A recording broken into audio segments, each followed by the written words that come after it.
I will not be surprised when we are ushered into a time when somebody asks you for a meeting. You will ask the person, "Do you have a digital avatar in metaverse?" And you would say yes. So why don't let my digital avatar and your digital avatar have the preliminary conversation, and they share the gist of that conversation with you and me. And if we both find it interesting, then we take the next step of meeting in person. It's not a distant reality, and I'm not smoking pipe here, and it is going to come. And because of that, everything seemed to fall in place. It's a change and it's a metamorphosis that we are being ushered into. And that metamorphosis and change is being facilitated both uh, by the advancements in the physical world as well as in the digital world. Thank you for joining the Change I Am Possible, which is India's first Future Tech Meets Sustainability podcast. Today, I'm delighted and honored to have with me Mr. Rajesh Dhuddu, who's a blockchain and cybersecurity leader for IT giant Tech Mahindra. He's also the author of various books, including the recently launched Blockchain A to Z Explained. So, Rajesh, it's a pleasure and honor to have you on the show. Thank you for taking time and being part of a humble podcast about frontier technologies. So, you are vested in blockchain and cybersecurity. And it all started with this individual called Satoshi Nakamoto. Why don't we start on Satoshi Nakamoto's white paper? What does it mean to you, and what was his vision? Thanks for having me on the show. And very good question and very good observation to start with. But generally, people think that the world of cryptocurrencies, especially the decentralized cryptocurrencies, have started when Satoshi has appeared on the horizon and had published a paper called Peer-to-Peer Electronic Cash System. But there's a lot of work that has been going on in the cryptocurrency space. The work started as early as 1980 when a scientist by name Timothy May came up with a concept called crypto anarchy. These scientists had the vision to forecast and foresee that government will intercept in everything that is concerning people, and they didn't want to let the governments play that particular role to snoop into people's lives, to snoop into people's communications. So they wanted to come up with some kind of a technology where they could reduce the role of the government in the daily lives of people. And they thought that they can start with communication first, and very soon they realized that it is not communications, but it is the function of money. If you look at the power of governments, it basically stems from their ability to control the monetary function, right? So they wanted to invent a currency which can be issued by computers where people can start using it rather than the fiat currency that has been issued by the governments. With that process, they started in early 1980, and that ideology has resulted in what we call as it's led to the emergence of a group of people called cipher and punks, who basically wanted to come up with currency that will that will become mainstream, and then people will start using it. However, their efforts have not yielded much of results, and then they gave up their lofty ideal and the goal by 1990. And things started resurrecting in 2008 when this particular person appeared on the horizon. And in fact, he made it possible with the invention of the world's first decentralized cryptocurrency called Bitcoin. So basically, now let's look at in terms of what prompted this individual to invent Bitcoin. If you go to the paper, which I alluded to before, in that paper, he kind of predicts that more and more commerce will come onto the internet. And when the commerce gets onto the internet, the small merchants will be disadvantaged because small merchants are often subjected to fraud. And when the fraud happens, it is the merchant who suffers because banks simply charge back the merchants. So he wanted to invent a monetary system where it will be very difficult to commit fraud using that particular monetary or the payment system.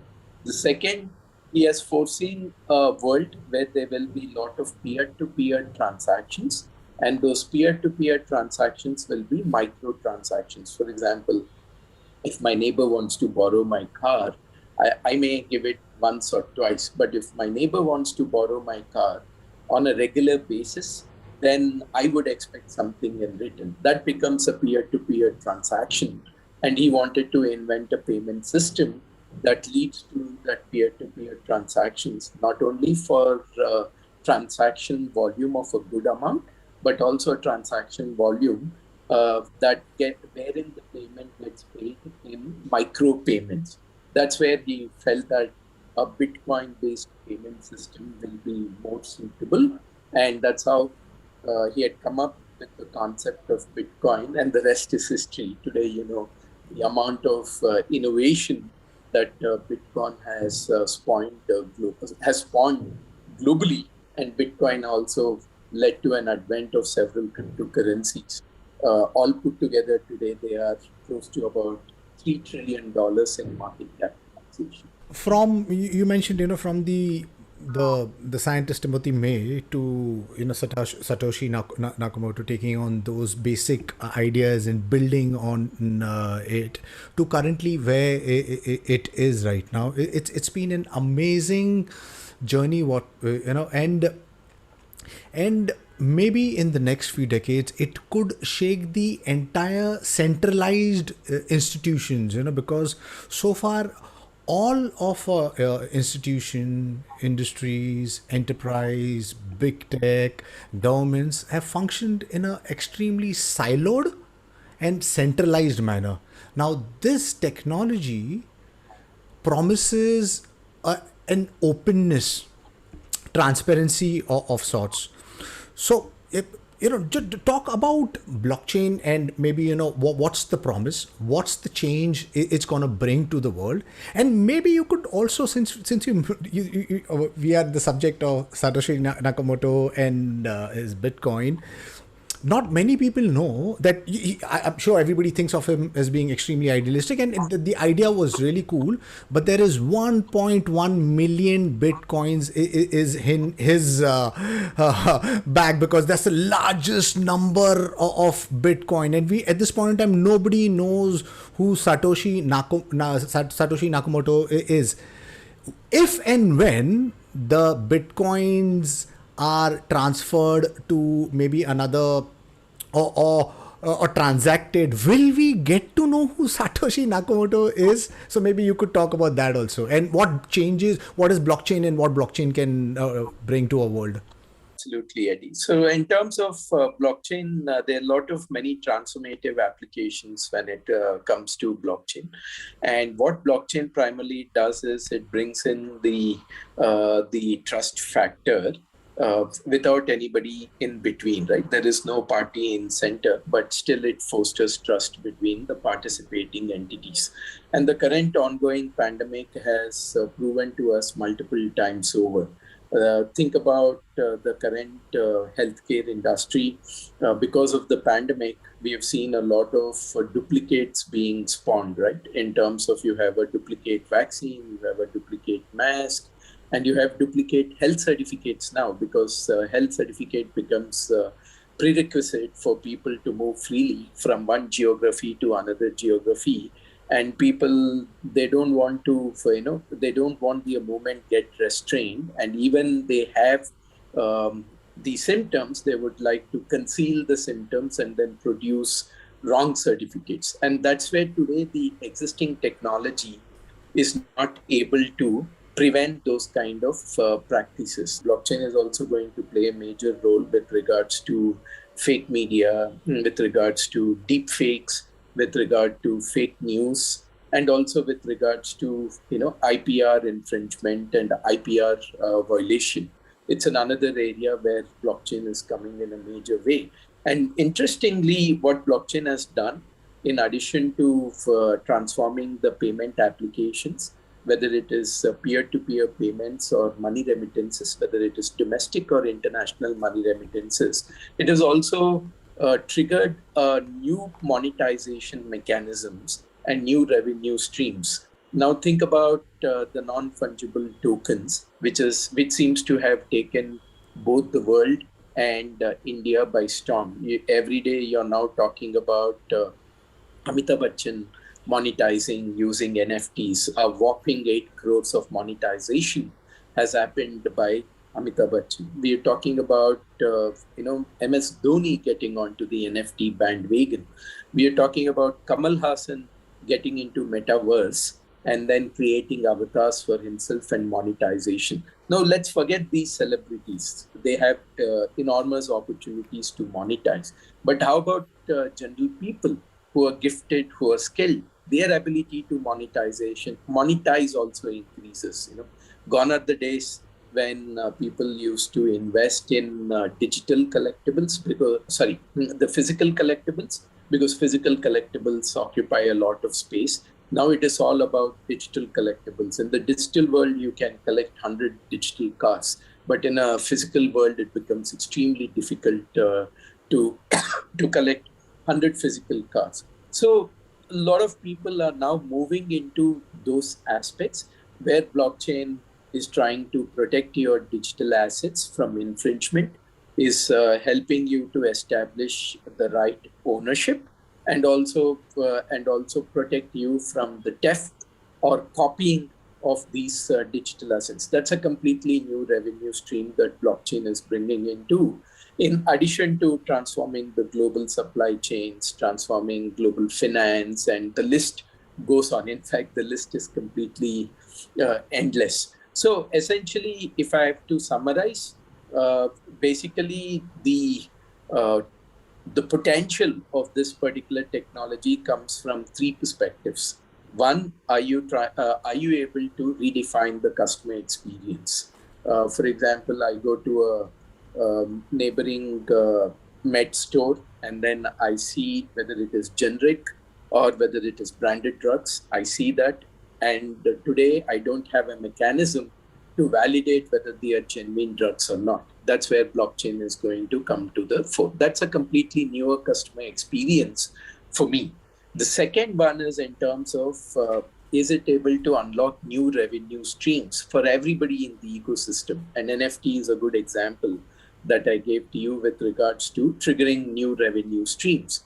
And the third one is how can it reduce the total cost of ownership? And in supply chains, it has been proven multiple times over that the cost of ownership can be reduced using blockchain. So when you apply blockchain on one of these three pivots, then the technology has a lot more relevance and a lot more life. Now, coming to the next part of your question, in terms of the fictitious entity pertaining to Satoshi, and why he, she, or a group of people that constitute Satoshi, they are holding still 1.1 million bitcoins in their particular account. Yeah, absolutely. They do have that kind of bitcoins, and primarily, if they wanted to basically manipulate the entire Bitcoin system, they would have done when Bitcoin prices have started increasing, right? We have to keep in mind that the reserve of 1.1 million bitcoins were triggered, or it has been created when Bitcoin was worthless. It was not even worth few pennies. That's the reason you have this Bitcoin Pizza Day, where the Bitcoin world celebrates when one of the uh, programmer had to pay 10,000 bitcoins to order few slices of pizza from Papa John. At today's Bitcoin value, they are worth multiple millions, right? So these guys have created a reserve, possibly with an intent to come back and use that reserve. If the payment system is not evolving in the manner they wanted to, that could be one of the reasons. But if they wanted to monetize, they could technically now come back and say that enhance the production of bitcoins from 21 million to an infinite number. Today, the Bitcoin production is capped at 21 million, and you cannot produce even a unit over and above the 21 million. So there could be some interesting reasons for which they have created the reserve, but I don't think it's with an intent either to manipulate or monetize. If they wanted it, they would have come back on the horizon much, much earlier and would have done that. Right, fair enough. I think it's a right, assessment on that. It's a reserve, and they have a specific cap, which is 25 or 21 million, and you cannot mint any more than that. So yes, I guess we are in a fantastic convergence of sorts. Almost all the technology is converging, and we're transitioning into a space which is largely unknown at this point in time. Unknown. The reason I say unknown is because I don't think we can fathom exactly what the metaverse is going to look like. I don't think we can fathom exactly what artificial general intelligence or machines which have intellect are going to do to human society. Yeah. I don't think we can fathom what virtual reality can do. Virtual reality, which is full dive virtual reality. At this point in time, we kind of scratching the surface with the Oculus Quest and the various virtual reality headsets. Facebook itself has moved from being a social media company to a metaverse company. They rebranded as Meta because they have seen a humongous economical opportunity over there now, and that's the reason I do this podcast, is because so to make people understand, because it is untangible at this point in time, because when we talk about metaverse, it's digital. NFT, it's still, it's very difficult to understand, because collectibles are, I get it, I'm having it, it's a physical thing, I buy it and I keep it at my house, I show it to my friends, but it's difficult for the ones who don't know that we are moving into a world which is going to be digitized, and that has been accelerated because of COVID, and there's been various benefits which has been shown. Even your education institute, we're moving from brick and mortar to online schools, these MOOCs, these AR, VR, immersive experiential learning. We've moved from how we traditionally work to digital workspace, and Microsoft is given a work from home option forever to almost 40% of their staff. So and 5G is going to come in. So I think we're getting into exciting space, and people need to be aware about, they need to ask questions, they need to ask stupid questions, because it's only when you are brave enough to ask questions, you will get answers. Maybe not all of them are right, because we are all fundamentally just trying to figure out the language of all of this is going to look like. But if we have a little perspective of understanding what the future is going to look like, we'll be able to build better businesses. Now, you are the blockchain and cybersecurity lead for Tech Mahindra. Would you like to talk about use cases you guys have built leveraging blockchain?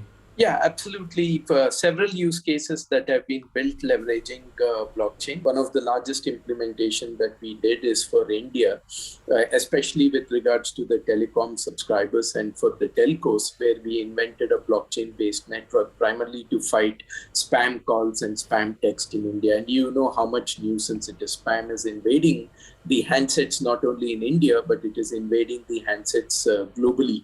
And what happens is once you have given your number willfully to some digital marketeer, they think that it is their property. No, the number is your property. It is not their property. And they cannot freely share that particular number with everyone they would like to. And as a result of which, you become the sufferer. So we put together a blockchain-based solution for all the telcos in India, which has been mandated by the regulator, the Telecom Regulatory Authority of India.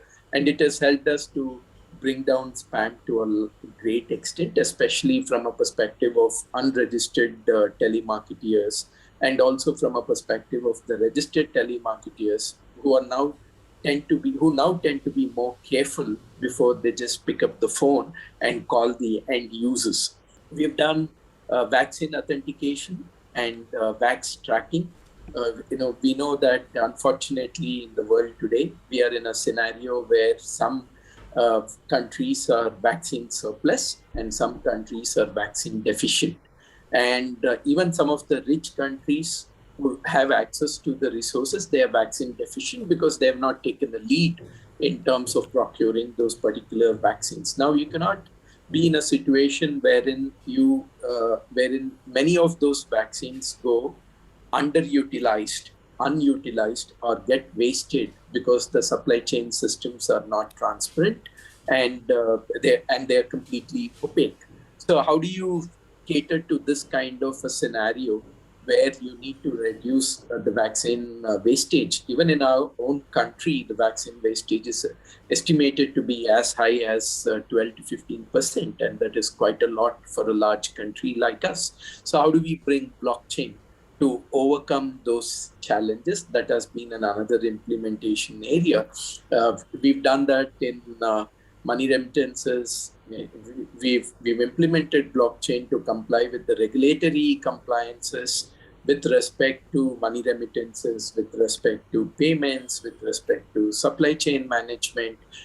Agri-tech is another area where blockchain will be implemented to a large extent, and also from a perspective of protecting the digital ownership and IPR pertaining to the digital assets, whether it is for an individual or whether it is for a company. We've used blockchain, and we have implemented blockchain. So these are some of the use cases that come to my mind, Eddie. Let's talk about what blockchain is going to do, because it promises transparency, immutability, decentralization. And rather than talking about the traditional legacy businesses, I'd like to talk about the big tech. Yeah. Facebook, Instagram, what they do is they take our data, your Spotify's and all, they take our content, and what we get excited for as a content creator is those likes, but nobody gets paid. Google does the same thing. Yeah. Amazon is in somewhat a middleman. And what happens when blockchain comes in? What happens to these big companies? Yeah, in terms of, when blockchain comes into these particular big companies, one, in terms of their role goes down. Because many of these big companies are playing the role of a centralized entity, and they have access to the information that you do not have. For example, you're surfing something on internet, Google has access to that information, and the marketeer who's interested in getting to you do not have that particular information, right? And that's where Google serves as an intermediary. They're monetizing your information with the marketeer, and the marketeer's information with you, and then they're basically taking a cut. So some of these engagement models either get redefined, wherein we are already talking about ad-free browser called Brave, which is based on the blockchain technology. And or there could be new kind of people who come into existence. And today, Airbnb is still an intermediary when you take a hotel as an example, because you cannot do a peer-to-peer booking because you're not sure whether whether the house or a room that you book with from an unknown person, is it reliable or not? So that kind of factors may get eliminated over a period of time because of this underlying technology, because nobody can misrepresent or manipulate the technology. So it's a progressive evolution. But to answer your question straight and simple, it definitely leads to a better end user experience, a lower cost of service, and also probably elimination of intermediaries or emergence of new set of intermediaries whose role will be very, very minimal compared to the existing scenario. Right. Yeah. So I guess we in this fantastic change, and the new is scary because change is frightening, especially for those in power. And I guess that's the reason they do not want to let go. Would you like to explain decentralized finance? What does it mean? Because at this point in time today, just in the morning, I was going to work, and there was this radio spot which was blasting Zeppe, claiming 12% interest, and I heard you on national TV saying that mutual fund sahi hai, and someday we will be saying cryptocurrency sahi hai. Do talk about cryptocurrency, and maybe because we do not have much time. Recently, I heard, just recently there was this Deloitte report saying that in the next 5 to 10 years we are going to move from fiat currency to cryptocurrency. What are your beliefs and thoughts on something like that? Yeah, in terms of, it'll definitely happen. I think in terms of as we engage more and more in the digital world, and for our digital world dealings, I think there will be a separate kind of currency, which could be a universal currency, because digital world is universal, right? You cannot say digital world of India, digital world of United States, digital world of UK. It is a borderless and a boundaryless kind of a world which is accessible by people all over the world. So the netizens. So if the netizens have to deal with each other in a seamless fashion, there could be a emergence of a currency that will be more suited for that particular digital world, and that's where the many of the cryptocurrencies have the promise of becoming that particular currency. So there could be a physical world and there will be a digital world. The currency that's applicable in the physical world will be completely different compared to the currency that's available or that's applicable in the digital world. So that's where the promise lies for cryptocurrencies. Now coming to the decentralized finance, decentralized finance, again, the concept is similar with respect to the Airbnb example I gave.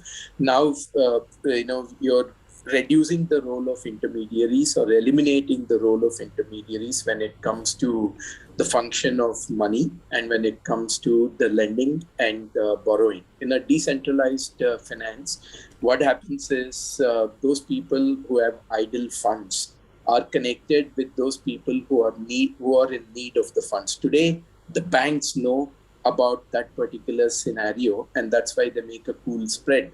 You get probably 4% as saving interest rate and 5 or 6% as the deposit interest rate. And the deposit interest rates have been coming down in this country over a period of time. But the bank is making a cool spread because the bank is still lending. If it's a home loan, they're still lending at 8 to 9%. And if it is a vehicle loan, they're lending at about 11%. And if it is an unsecured loan like a credit card loan, they're lending at about 24 to 32%. And the bank is making that particular money. So it's your fund deployed by the bank, and the bank or a financial institution is making a lot of return. In a decentralized finance, what happens is the intermediary who's facilitating that particular finance, their cut or the commission goes down. And that's the example that you've heard from Zepe, for example.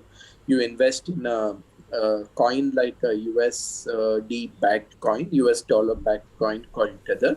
On an exchange like Zepe, probably you can put 20,000, 25,000 rupees. It's a stable coin. The value is always pegged to the dollar.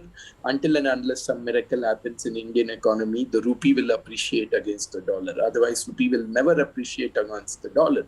So you're getting an upside on account of the dollar appreciation.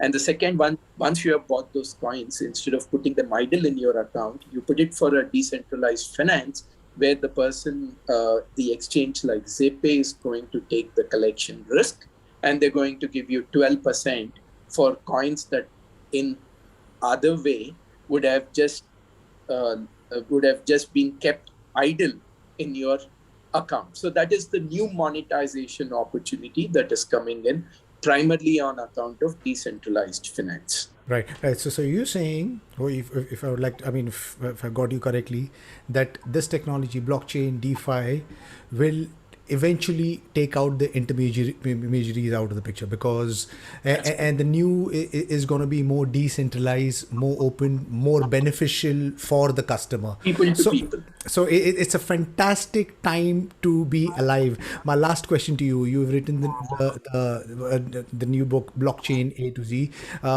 Would you like to talk a little bit about that, and what do you think blockchain is going to do specifically to India? So with the new technology comes an onslaught of new terminology, comes an onslaught of new lexicon. And that's where you need a thesaurus kind of a resource where you could simply go to and then refer to. For example, I was on a show yesterday, a vernacular show, and the channel, the channel anchor had asked me, what is rug pull? I didn't explain to him. I just said, here is my book A to Z, and then see where rug pull is in the index. refer to that particular section and read it yourself. He took less than a minute to read it, and then I said, "Hey, wow! Now I feel like an expert in rug pull." So that's exactly what the book does. Not with just one particular term, but we had collated 400 such jargon and 400 such pieces of lexicon which went into that book, which makes jargon, which demystifies the jargon and which makes learning of blockchain eventually easy and pleasurable. Right. Rajesh, thank you for being part of the Change and Possible podcast. I think we're living in exciting times, and these converging technologies is going to make life really cool for us. Whoever I've been having a conversation with, they say that we are in this huge technological transition, and we need to reimagine, rethink everything, because we cannot. What we're looking is bandaid solutions, and we're just trying to tinker around with the old and make that. We need to get into the brave new Absolutely. world and say that the old needs to be let go and the new needs to be adopted. And so, thank you, Rajesh, for being part of the Yeah, podcast. I wanted on that account. I just wanted to make a comment, and I think everything is coming together, not for not for any lack of reason. For example, if you look at the ongoing pandemic, and God forbid if it only increases, then in-person conversations are going to go down. In-person meetings are going to go down. So I will not be surprised when we are ushered into a time when somebody asks you for a meeting. You will ask the person, "Do you have a digital avatar in metaverse?" And you would say yes. So why don't let my digital avatar and your digital avatar have the preliminary conversation, and they share the gist of that conversation with you and me. And if we both find it interesting, then we take the next step of meeting in person.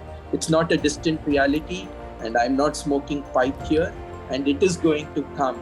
And because of that, everything seemed to fall in place, both the technology as well as the ongoing pandemic. So it's a change, and it's a metamorphosis that we are being ushered into, and that metamorphosis and change is being facilitated both by the advancements in the physical world as well as in the digital world. Thank you, Rajesh. Really appreciate you giving time and being part of the podcast. Wish you the very best. And to my listeners, if you like what you see in here, then please press the subscribe button. Until next time, see you guys. Bye-bye. Thank you. Thank you, Rajesh.